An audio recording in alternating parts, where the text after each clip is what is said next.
ज्ञान वो इन्वेस्टमेंट है जिसका डिविडेंड यानी मुनाफा जीवन के अंत तक मिलता रहता है। मैं ऐसा मानता हूं कि एक सामान्य जिंदगी जीने के लिए इंसान को रोटी कपड़ा और मकान के अलावा अगर किसी चीज की सबसे ज्यादा जरूरत होती है तो वो है शिक्षा, एजुकेशन। आपके पास यदि धन है तो आप उसे गोल्ड में कन्वर्ट कर सकते हैं। धन हो या सोना, दोनों के कम होने का या खो जाने का डर हो सकता है, पर यही धन को अगर हम नॉलेज में कन्वर्ट करते हैं तो वो कभी कम नहीं होगा और ना ही उसकी चोरी हो सकती है। देखिए, जीवन में मुझे बहुत सी बातों ने प्रभावित किया है।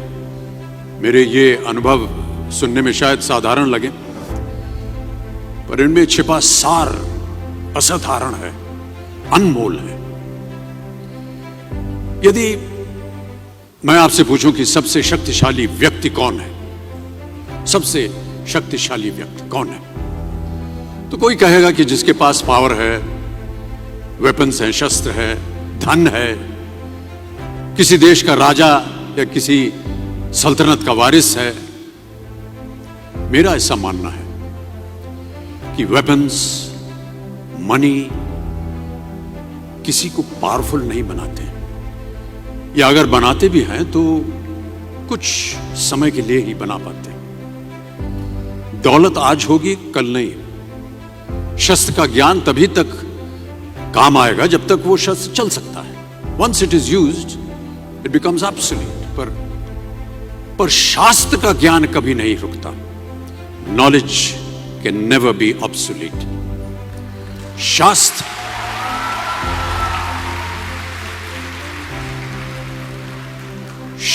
ज्ञान शस्त्र ज्ञान से ज्यादा असरदार, प्रभावशाली और शक्तिशाली होता है।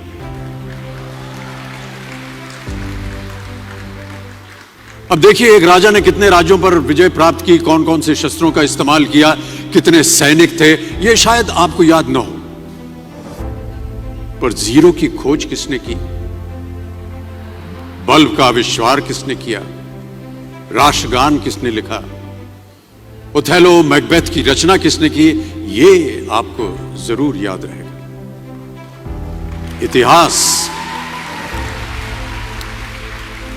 इतिहास गवाह है कि एक राजा अपनी शक्ति के बल पर केवल वहीं तक पूजा जाता है जहां तक उसका साम्राज्य फैला होता है। वो केवल अपनी प्रजा का प्रिय होता है, पर अपने ज्ञान की कीर्ति फैलाने वाले Albert Einstein, William Shakespeare, Rabindranath Tagore सिर्फ अपनी जन्मभूमि में ही नहीं बल्कि पूरे विश्व में पूजे जाते हैं। संपूर्ण मानव जाति के लिए वो प्रेरणा स्रोत बनते हैं। ज्ञान का धनी व्यक्ति हमेशा ही सम्मान और आदर योग्य होता है, क्योंकि ज्ञान वो